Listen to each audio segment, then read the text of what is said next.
और अब आपको सीधे लिए चलते हैं गुजरात के गांधीनगर। प्रधानमंत्री नरेंद्र मोदी क्या कुछ कह रहे सुनवाते हैं आप। जी को, उनकी टीम को हृदय से बहुत बहुत बधाई देता हूं। साथियों, हम आज दुनिया की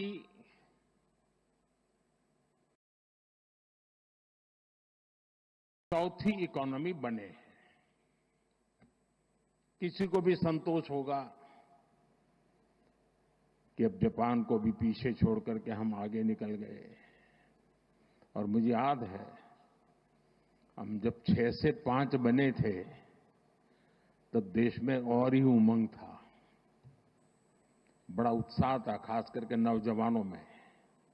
और उसका कारण ये था कि 250 साल तक जिन्होंने हम पर राज किया था ना, उस यूके को पीछे छोड़ करके हम 5 बने थे।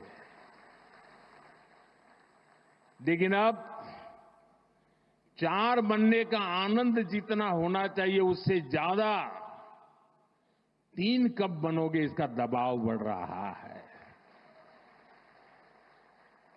अब देश इंतजार करने को तैयार नहीं है, और अगर कोई ने इंतजार करने के लिए कहा तो पीछे से नारा आता है, मोदी है तो मुमकिन है।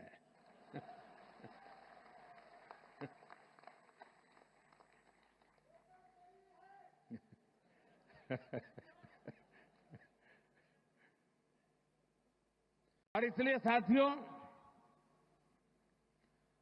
एक तो हमारा लक्ष्य है 2047 हिंदुस्तान विकसित होना ही चाहिए, नो कॉम्प्रोमाइज। आजादी के 100 साल हम ऐसे ही नहीं बिताएंगे। आजादी के 100 साल ऐसे मनाएंगे कि दुनिया में विकसित भारत का झंडा फहरता होगा।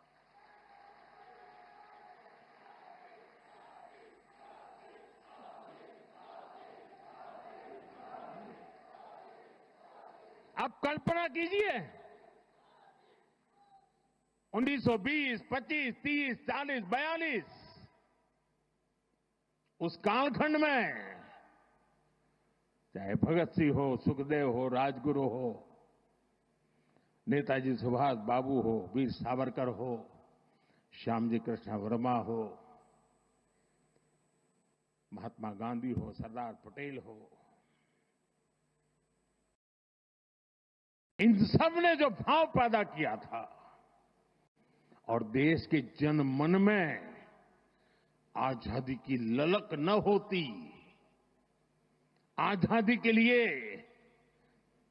जीने मरने की प्रतिबद्धता न होती,